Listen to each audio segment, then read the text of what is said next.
যুক্তরাষ্ট্রের নিউ ইয়র্কে জন্ম ও বেড়ে ওঠা জেফ্রি অ্যাপস্টেইনের 1970-এর দশকে একটি স্কুলে গণিত ও পদার্থবিজ্ঞান পড়াতেন।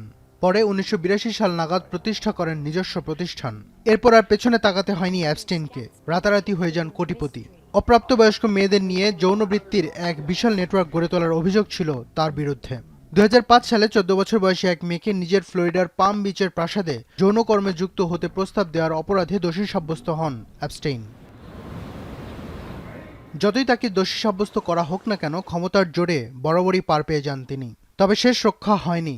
যৌন নিপীড়নের অপরাধে দোষী সাব্যস্ত অ্যাপস্টেইনকে 2019 সালের 6 জুলাই নিউ ইয়র্কে গ্রেপ্তার করা হয়। 2019 সালেরই 10 আগস্ট কারাগারে মারা যান অ্যাপস্টেইন, যদিও তিনি আত্মহত্যা করেছিলেন বলে ধরে নেওয়া হয়।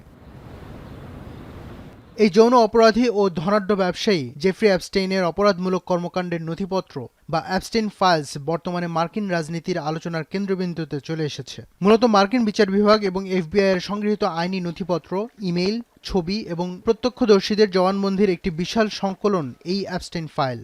আন্তর্জাতিক শিশু পাচার ও যৌন চক্রের দালিলিক প্রমাণ এটি। তবে এই ফাইলটি আলোচিত হওয়ার মূল কারণ হলো এতে থাকা নামের তালিকা। বিশ্বের সবচেয়ে প্রভাবশালী রাজনীতিবিদ, রাজ পরিবারের সদস্য এবং ধন কুবেরদের নাম এই অপরাধ চক্রের সাথে জড়িয়ে আছে। সাবেক মার্কিন প্রেসিডেন্ট বিল ক্লিন্টন এবং বর্তমান প্রেসিডেন্ট ডোনাল্ড ট্রাম্প, ব্রিটিশ রাজপরিবারের প্রিন্স অ্যান্ড্রু, প্রযুক্তি খাতের বিল গেটস এবং ইলন মাস্কের মতো ব্যক্তিদের সঙ্গে ইমেইল বা সাক্ষাতের প্রসঙ্গ জড়িয়ে আছে এতে।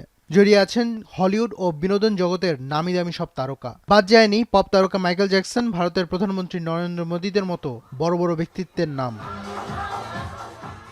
বিশেষ করে প্রকাশিত নথিতে ডোনাল্ড ট্রাম্পের নাম আসায় বিশ্ব রাজনীতিতে তোলপাড় শুরু হয়েছে। যদিও ট্রাম্প দাবি করেছেন 2008 সালে অ্যাপস্টেইন প্রথমবার দোষী সাব্যস্ত হওয়ার আগেই তিনি তার সাথে সব ধরনের সম্পর্ক ছিন্ন করেছিলেন এবং তার কোনো অপরাধমূলক কর্মকাণ্ড সম্পর্কে তিনি জানতেন না।